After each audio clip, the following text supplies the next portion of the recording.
खंड अ में आपसे ऑब्जेक्टिव टाइप क्वेश्चन पूछा जाएगा। 1 से लेकर 80 तक ऑब्जेक्टिव टाइप क्वेश्चन पूछा जाएगा। इनमें से किन्हीं 40 प्रश्नों के उत्तर देना है परीक्षा में, यानी 80 क्वेश्चन में से 40 क्वेश्चन का आंसर देना है फाइनल परीक्षा में। तो आइए पहला नंबर क्वेश्चन देखते हैं। फर्स्ट क्वेश्चन यहाँ पर पूछा गया है, समीकरण 2H2 प्लस में O2 और यहाँ पर अभिक्रिया करके 2H2O बना रहा है, तो ये कौन सा अभिक्रिया है? संयोजन अभिक्रिया, वियोजन अभिक्रिया या अवक्षेपण अभिक्रिया या फिर उदासीनीकरण अभिक्रिया? ये कौन सा अभिक्रिया है? तो यहाँ पर देखिएगा ये 2H2 यानी हाइड्रोजन है और ये ऑक्सीजन है। हाइड्रोजन और ऑक्सीजन अभिक्रिया करके यहाँ पर जल का निर्माण कर रहा है, तो ये कौन सा अभिक्रिया होगा? तो आप लोग संयोजन अभिक्रिया में पढ़े होंगे, जब 2 या 2 से अधिक अभिकारक मिलकर एक उत्पाद का निर्माण करता है उसे हम लोग संयोजन अभिक्रिया कहते हैं। तो यहाँ पर ये 2H2 हाइड्रोजन और ऑक्सीजन अभिक्रिया करके यहाँ पर ये उत्पाद यानी पानी का यहाँ पर 2H2 पानी जल का निर्माण कर रहा है, तो ये कौन सा अभिक्रिया होगा? संयोजन अभिक्रिया होगा।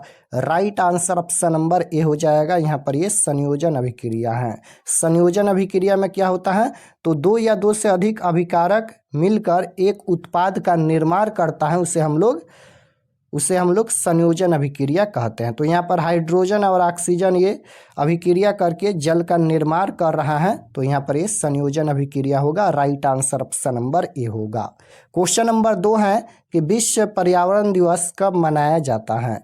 तो विश्व पर्यावरण दिवस कब मनाया जाता है? तो विश्व पर्यावरण दिवस 5 जून को मनाया जाता है। Right answer option number B हो जाएगा। क्वेश्चन नंबर 3 देखिएगा, यहाँ पर पूछा गया है कि जो नेत्र निकट स्थित वस्तु को साफ नहीं देख सकता है उस नेत्र में होता है।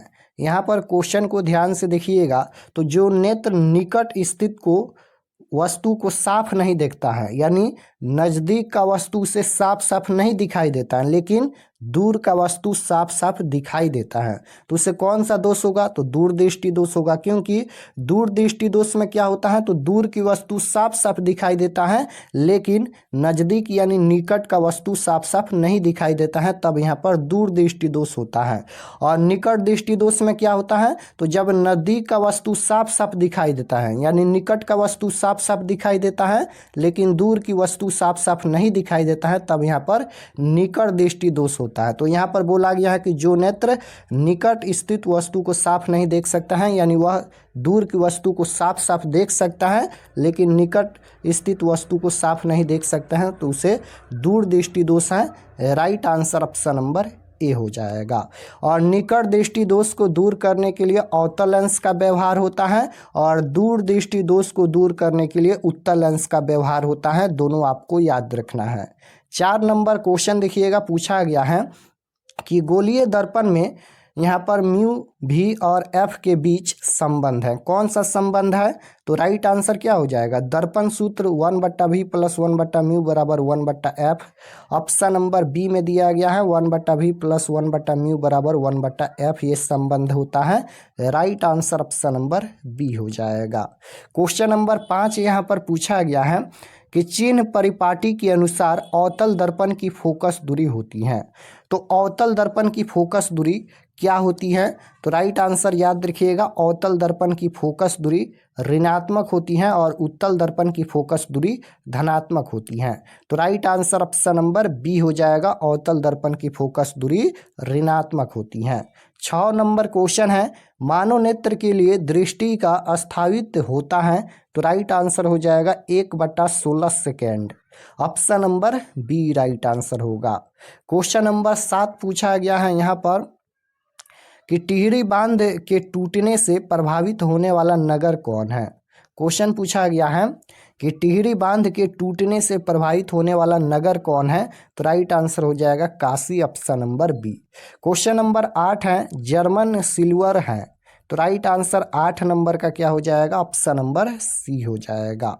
क्वेश्चन नंबर यहाँ पर ये Cu कॉपर और Ni निकेल और यहाँ पर Zn zinc. Option number C right answer हो जाएगा। क्वेश्चन नंबर 9 पूछा गया है कि सर्वाधिक तन्य धातु है। सर्वाधिक तन्य धातु पूछा गया है तो ये सोना हो जाएगा, सोना तन्य धातु है। Right answer option number A होगा। 10 नंबर क्वेश्चन है कि तांबा का प्रमुख अयस्क है, तो तांबा का प्रमुख अयस्क पूछा गया है तो Cu2S ऑप्शन नंबर ए right answer.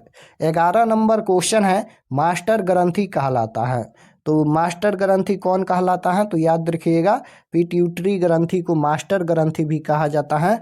Right answer option number ए हो जाएगा। क्वेश्चन नंबर 12 है कि दो तंत्रिका कोशिका के मध्य खाली स्थान को क्या कहा जाता है, तो सिनेप्स कहा जाता है। याद रखिएगा सिनेप्स कहा जाता है, option number D right answer. Question number 13 पूछा गया है कि इंसुलिन की कमी के कारण रोग होता है, कौन सा रोग होता है। बताना है कि इंसुलिन की कमी से कौन सा रोग उत्पन्न होता है। घेंघा रोग उत्पन्न होता है, बिल्कुल नहीं, घेंघा रोग यहाँ पर आयोडीन की कमी से उत्पन्न होता है। यहाँ पर इंसुलिन की कमी से होने वाला रोग पूछा गया है तो मधुमेह रोग होता है। Right answer option number D हो जाएगा, मधुमेह रोग। क्वेश्चन नंबर 14 है कि तंत्रिका तंत्र की संरचनात्मक और क्रियात्मक इकाई को क्या कहते हैं, तो इसका राइट आंसर हो जाएगा तंत्रिका कोशिका कहते हैं। Right answer option number B हो जाएगा, न्यूरॉन कहते हैं, इसे न्यूरॉन भी कहा जाता है तंत्रिका कोशिका। क्वेश्चन नंबर 15 पूछा गया है कि अपघटक का उदाहरण है, अपघटक का उदाहरण पूछा गया है तो कॉक हो जाएगा। Right answer option number A होगा। हरे पौधे क्या कहलाते हैं, तो हरे पौधे स्वपोषी और उत्पादक कहलाते हैं। राइट आंसर ऑप्शन नंबर ए हो जाएगा, 16 नंबर का उत्पादक। 17 नंबर क्वेश्चन है पौधों में जनन अंग कहाँ पाए जाते हैं, तो पौधों में जनन अंग कहाँ पाए जाते हैं, पौधों में जनन अंग पुष्प में पाए जाते हैं। Right answer option number C हो जाएगा। 18 नंबर क्वेश्चन देखिएगा, पूछा गया है कि प्रत्येक गुर्दे में कितने नेफ्रॉन होते हैं, तो राइट आंसर हो जाएगा लगभग 10 लाख नेफ्रॉन होते हैं। प्रकाश की एक किरण किसी समतल दर्पण पर 60 डिग्री का कोण बनाते हुए टकराती हैं तो उसका परावर्तन कोण क्या होगा। इसका परावर्तन कोण पूछा गया है तो परावर्तन कोण भी 60 डिग्री का होगा। राइट आंसर ऑप्शन नंबर ए हो जाएगा।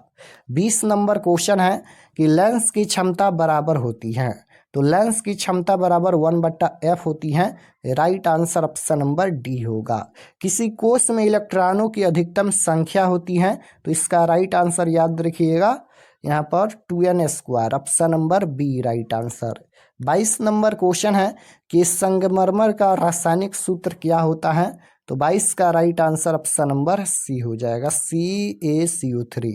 निम्न में कौन उपधातु है, उपधातु पूछा गया है तो उपधातु कौन है, तो यहाँ पर Ge हो जाएगा, option number C right answer.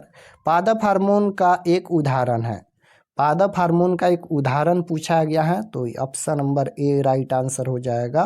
Question number 25 है सोना की परमाणु संख्या, सोना की परमाणु संख्या 79 होता है। राइट आंसर सी हो जाएगा। 26 नंबर क्वेश्चन है कि कर्मा कुंचन गति पाई जाती है तो 26 का राइट आंसर हो जाएगा, ग्रास नली में पाई जाती हैं। एटीपी में फास्फेट की संख्या होती है तो राइट आंसर सी हो जाएगा 3। क्वेश्चन नंबर 28 नंबर क्वेश्चन है कि किसी समतल दर्पण द्वारा आवर्धन होता है। समतल दर्पण में हमेशा काल्पनिक प्रतिबिंब बनता है और समतल दर्पण की फोकस दूरी अनंत होता है, तो दोनों आपको याद होना चाहिए। समतल दर्पण द्वारा आवर्धन पूछा गया है तो प्लस का 1 होता है। राइट आंसर ऑप्शन नंबर ए हो जाएगा। 29 नंबर क्वेश्चन है विद्युत बल्ब का फिलामेंट होता है, विद्युत बल्ब का फिलामेंट होता है तो याद रखिएगा ये टंगस्टन का होता है। विद्युत बल्ब में कौन सी गैस भरी होती है, तो याद रखिएगा निष्क्रिय गैस भरी होती है। 30 नंबर क्वेश्चन है धोने वाला सोडा का रासायनिक सूत्र क्या होता है, तो धोने वाला सोडा का रासायनिक सूत्र हो जाएगा Na2CO3 × 10H2, option number B right answer. Question number 31 है लेंस की क्षमता का सही मात्रक होता है तो राइट आंसर 31 नंबर का हो जाएगा डायोप्टर, ऑप्शन नंबर डी में दिया गया है, डायोप्टर का संकेत डी होता है। एटीपी का विस्तारित रूप है तो राइट आंसर 32 नंबर का हो जाएगा यहाँ पर adenosine triphosphate, option number C right answer. मानव हृदय में कितने कोष्ठक पाए जाते हैं? तो मानव हृदय में 4 कोष्ठ पाए जाते हैं, right answer option number D हो जाएगा। मानव हृदय में 4 कोष्ठ पाए जाते हैं। 34 नंबर क्वेश्चन देखिए, किसी भी उदासीन विलयन का पीएच मान होता है। यहाँ पर उदासीन विलयन का पीएच मान पूछा गया है, तो याद रखिएगा अम्ल का पीएच मान 7 से कम होता है, क्षार का पीएच मान 7 से ज़्यादा होता है और उदासीन विलयन का पीएच मान 7 के बराबर होता है। तो राइट आंसर सी हो जाएगा, उदासीन विलयन का पीएच मान 7 होता है। चुंबकीय फ्लक्स का एसआई मात्रक पूछा गया है, तो चुंबकीय फ्लक्स का एसआई मात्रक वेबर होता है, right answer option number D हो जाएगा। दही में कौन सा अम्ल है? दही में कौन सा अम्ल पाया जाता है? तो याद रखिएगा दही में लैक्टिक अम्ल पाया जाता है, right answer option number C हो जाएगा। क्वेश्चन नंबर 37 पूछा गया है कि वह धातु जो सिर्फ अम्ल राज में घुलता है, तो राइट आंसर हो जाएगा एयू। आर्गन आवर्त सारणी में आवर्तों की संख्या यहाँ पर पूछा गया है। आवर्त सारणी में आवर्तों की संख्या, तो याद रखिएगा आवर्त सारणी में आवर्तों की संख्या 7 होता है और वर्गों की संख्या 18 होता है, ये भी आपको याद रखना है। 39 नंबर क्वेश्चन है, क्लोरीन के बृहत्तम कक्षा में इलेक्ट्रॉनों की संख्या होती है। तो क्लोरीन के बृहत्तम कक्षा में इलेक्ट्रॉनों की संख्या पूछा गया है, तो ये 7 होती हैं, राइट आंसर सी हो जाएगा। वायुमंडल में प्रकाश का कौन सा रंग अधिक प्रकीर्णन करता है? वायुमंडल में प्रकाश का कौन सा रंग है जो अधिक प्रकीर्णन करता है? तो राइट आंसर हो जाएगा नीला रंग। आयोडीन की कमी से कौन सा रोग होता है? तो आयोडीन की कमी से घेंघा रोग उत्पन्न होता है, राइट आंसर ऑप्शन नंबर ए हो जाएगा घेंघा रोग। क्वेश्चन नंबर 42 है कि निम्न में कौन सा परंपरागत ऊर्जा स्रोत है? तो राइट आंसर 42 नंबर का ऑप्शन नंबर ए हो जाएगा जय मात्रा। मेरुरज्जु निकलता है, तो राइट आंसर 43 नंबर का हो जाएगा अनुमस्तिष्क से, option number B right answer. स्वपोषी पोषण के लिए क्या आवश्यक है? तो स्वपोषी पोषण के लिए आवश्यक है, तो याद रखिएगा ये पूर्ण हरित और सूर्य का प्रकाश, कार्बन डाइऑक्साइड, इनमें से सभी आवश्यक हैं, right answer option number D हो जाएगा। विद्युत मोटर परिवर्तित करता है, तो विद्युत मोटर परिवर्तित करता है, ये विद्युत ऊर्जा को यांत्रिक ऊर्जा में परिवर्तित करता है, right answer option number C हो जाएगा। विद्युत मोटर विद्युत ऊर्जा से यांत्रिक ऊर्जा में परिवर्तित करता है। क्वेश्चन नंबर 46 है, स्विच लगाए जाते हैं, तो राइट आंसर हो जाएगा गर्म तार में। हाइड्रा में क्या पाया जाता है? तो हाइड्रा में स्पर्श पाया जाता है, राइट आंसर डी हो जाएगा। 48 नंबर क्वेश्चन है कि अवतल लेंस का आवर्धन m बराबर होता है, तो अवतल लेंस का आवर्धन m बराबर पूछा गया है, तो v/μ होता है, राइट आंसर ऑप्शन नंबर ए हो जाएगा।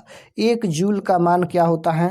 तो 1 जूल का मान पूछा गया है, तो 0.24 कैलोरी होता है, राइट आंसर ऑप्शन नंबर ए हो जाएगा। आभूषण बनाने वाला सोना होता है, तो आभूषण बनाने वाला सोना 22 कैरेट का होता है, right answer option number C हो जाएगा। आभूषण बनाने वाला सोना पूछा गया है, तो 22 कैरेट का होता है, शुद्ध सोना 24 कैरेट का होता है। क्वेश्चन नंबर 51 है कि पारिस्थितिक तंत्र में ऊर्जा का स्रोत पूछा गया है, तो पारिस्थितिक तंत्र में ऊर्जा का स्रोत सूर्य का प्रकाश होता है, right answer option number B हो जाएगा सूर्य प्रकाश। क्वेश्चन नंबर 52 है, निम्न में कौन सा पदार्थ लेंस के लिए प्रयुक्त नहीं किया जाता है? तो कांच तो होगा नहीं, मिट्टी या पीतल होगा, पीतल दिया गया है, right answer option number C हो जाएगा। पीतल यहाँ पर ये लेंस के लिए प्रयुक्त नहीं होता है, और मिट्टी भी। क्वेश्चन नंबर 53 है कि किलोवाट प्रति घंटा एक इकाई है, तो राइट आंसर 53 नंबर का हो जाएगा ऊर्जा का। सरलतम हाइड्रोकार्बन है, तो सरलतम हाइड्रोकार्बन पूछा गया है, तो मीथेन है, राइट आंसर ऑप्शन नंबर ए हो जाएगा। पीत रस कहाँ से सर्वाहित होता है? तो पीत रस यकृत से सर्वाहित होता है, राइट आंसर ऑप्शन नंबर ए हो जाएगा यकृत से। मानव शरीर में सबसे लंबी कोशिका, तो मानव शरीर की सबसे लंबी कोशिका तंत्रिका कोशिका होती है। Right answer option number C हो जाएगा तंत्रिका कोशिका। क्वेश्चन नंबर 57 है कि प्रकाशिक माध्यम कितने प्रकार के होते हैं, तो ये 2 प्रकार के होते हैं। Right answer option number B हो जाएगा। पौधों में भोजन किस रूप में पाया जाता है, तो पौधों में भोजन किस रूप में पाया जाता है, तो राइट आंसर हो जाएगा पौधों में भोजन किस रूप में पाए जाते हैं, तो ये स्टार्च के रूप में पाए जाते हैं। ऑक्सीजन का वाहक कौन है, ऑक्सीजन का वाहक पूछा गया है, तो राइट आंसर हो जाएगा ऑप्शन नंबर बी आरबीसी यानी लाल रक्त कणिकाएं। क्वेश्चन नंबर 60 है गंधक का परमाणु संख्या है, तो गंधक का परमाणु संख्या पूछा गया है, तो ये 16 होता है। Option number C right answer. खिलौनों में किस सेल का उपयोग होता है, तो खिलौनों में सूखा सेल का उपयोग होता है। ऑप्शन नंबर ए राइट आंसर हो जाएगा सूखा सेल। मानव मस्तिष्क का औसत भार पूछा गया है, तो 1.4 kg होता है। Option number C right answer.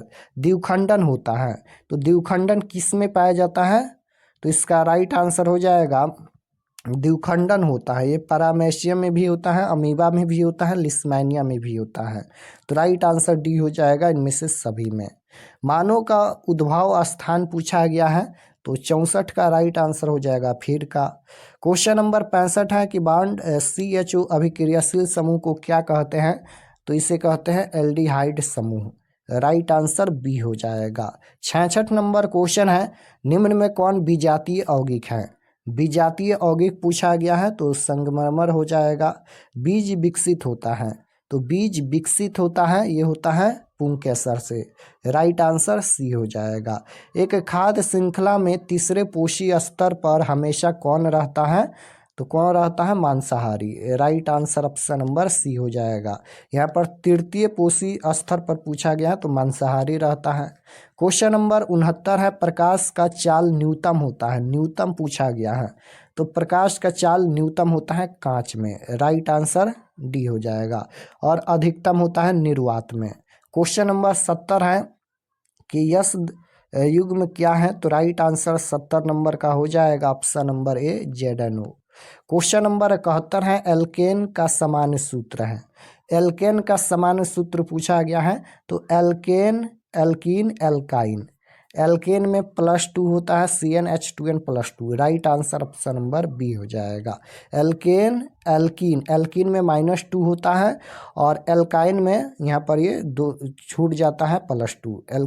Alkyne का सामान्य सूत्र होता है CnH2n, CnH2n, और यहाँ पर एल्केन का +2 और यहाँ पर एल्कीन का होता है -2 और एल्काइन का CnH2n, तो तीनों आप लोग याद रखिएगा alkane alkene alkyne. 72 number question है कार्बन हाइड्रोजन से संयोग कर बनाता है, तो कार्बन जो है वो हाइड्रोजन से संयोग कर क्या बनाता है, तो राइट आंसर हो जाएगा हाइड्रोकार्बन बनाता है। ऑप्शन नंबर ए राइट आंसर। रक्त का रंग किसकी उपस्थिति में लाल होता है, तो हीमोग्लोबिन के कारण रक्त लाल दिखता है। राइट आंसर बी हो जाएगा हीमोग्लोबिन। एक वन पारिस्थितिक तंत्र में कितने पोषी स्तर होते हैं, तो 74 का राइट आंसर 3 हो जाएगा ऑप्शन नंबर सी। मानव हृदय में कितने कोष्ठक होते हैं, तो मानव हृदय में 4 कोष्ठ पाए जाते हैं। Option number D right answer. Question number 76 पूछा गया है फल पकाने वाला हार्मोन है, तो फल पकाने वाला हार्मोन कौन है, तो फल पकाने वाला हार्मोन एथिलीन है। ऑप्शन नंबर ए राइट आंसर हो जाएगा एथिलीन। न्यूरॉन के छोटे यहाँ पर तंतु को क्या कहा जाता है, तो राइट आंसर 77 का हो जाएगा डेंड्राइट। ऑप्शन नंबर ए राइट आंसर। निम्न में कौन आयनिक यौगिक है, निम्न में कौन यहाँ पर आयनिक यौगिक है, तो 78 का राइट आंसर हो जाएगा CaCl2। ऑप्शन नंबर ए राइट आंसर। कर्नाटक में जल संग्रहण स्थान को कहा जाता है, तो right answer option number D हो जाएगा कट्ठा। क्वेश्चन नंबर 80 है, यहाँ पर 80 नंबर क्वेश्चन देखिए। साग सब्जियों का विघटित होकर कंपोस्ट बनना किस प्रकार का अभिक्रिया है, तो साग सब्जियों का विघटित होकर कंपोस्ट बनना ये किस प्रकार का अभिक्रिया है, तो ये ऊष्माक्षेपी अभिक्रिया है। राइट आंसर बी हो जाएगा ऊष्माक्षेपी अभिक्रिया में क्या होता है, तो ऊष्मा का उत्सर्जन होता है, ऊष्मा बाहर निकलता है। ऊष्माक्षेपी अभिक्रिया में ऊष्मा का उत्सर्जन होता है यानी ऊष्मा बाहर निकलता है, और ऊष्मा शोषी अभिक्रिया में ऊष्मा का अपघटन होता है। तो दोनों आपको याद रखना है। तो यहाँ पर हम लोग साइंस के 80 क्वेश्चन देखे हैं। आप लोग कमेंट में बताइए कि आपका कितना क्वेश्चन सही हुआ 80 क्वेश्चन में से। और अगर आप लोग चैनल पर नए होंगे तो चैनल को ज़रूर सब्सक्राइब कर लीजिएगा, ताकि आने वाले नेक्स्ट क्लास आपके पास ज़रूर पहुँचे। और इस क्लास को शेयर कीजिएगा, और जो भी क्लास हो रहा है इस चैनल पर आप लोग सभी क्लास को ज़रूर ज्वाइन कीजिए, क्योंकि फाइनल परीक्षा का समय बहुत ही कम बचा है, इसलिए आप लोग सभी क्लास को ज़रूर ज्वाइन कीजिए। वही क्वेश्चन हम पढ़ाएंगे जो आपके फाइनल परीक्षा में 100% पूछा जाएगा। तो इसलिए आप लोग सभी क्लास को ज़रूर ज्वाइन कीजिए। मिलते हैं नेक्स्ट क्लास में, तब तक अपना स्टडी कीजिए। आप सभी को धन्यवाद। तो objective subjective question answer PDF download करने के लिए गूगल पर चले आना है और आपको सर्च करना है आरके एक्सपर्ट क्लासेस। इसी चैनल का नाम आपको गूगल में सर्च करना है आरके एक्सपर्ट क्लासेस। तो जैसे ही गूगल पर सर्च करेंगे आरके एक्सपर्ट क्लासेस, तो आपके सामने इस प्रकार से फर्स्ट पेज आएगा, इस पर आपको क्लिक करना है। यहाँ पर देखिए पहला पेज इस प्रकार से आएगा आरके एक्सपर्ट क्लासेस, इस पर आपको क्लिक करना है। क्लिक करने के बाद ये ओपन हो जाएगा। ओपन होने के बाद आपको नीचे आना है क्लास 10th के सेक्शन में। यहाँ पर देखिए ये क्लास 10th का सेक्शन है, और इसमें सभी सब्जेक्ट का objective subjective question answer PDF दिया गया है। तो यहाँ से आकर आप लोग क्वेश्चन आंसर पीडीएफ डाउनलोड कर सकते हैं। तो जैसे आपको हिंदी का देखना है, या फिर यहाँ पर देखिएगा class 10th all subject question paper 2026 PDF download, इस पर क्लिक कीजिएगा तो इसमें सभी सब्जेक्ट का पीडीएफ मिल जाएगा। और यहाँ पर देखिए 17 फरवरी 10th Hindi question paper answer की 2026, इसमें हिंदी का ऑब्जेक्टिव सब्जेक्टिव मिल जाएगा। तो इस पर क्लिक करेंगे। क्लिक करने के बाद नीचे आएंगे, सब्जेक्ट ये हिंदी का पेज खुला है, और एग्ज़ाम डेट 17 तारीख को होने वाला है। और व्हाट्सएप चैनल ज़रूर ज्वाइन कर लीजिएगा इस पर क्लिक करके। और ये सभी परीक्षा से संबंधित जानकारी लिखा गया है, आप लोग इसे पढ़ लीजिएगा। और यहाँ पर देखिए ऑब्जेक्टिव पीडीएफ डाउनलोड पर क्लिक करेंगे इसके सामने, तो ऑब्जेक्टिव पीडीएफ ओपन होगा, और सब्जेक्टिव पीडीएफ यहाँ पर 2 पीडीएफ दिया गया है, इस पर क्लिक करके आप लोग पीडीएफ डाउनलोड कर सकते हैं।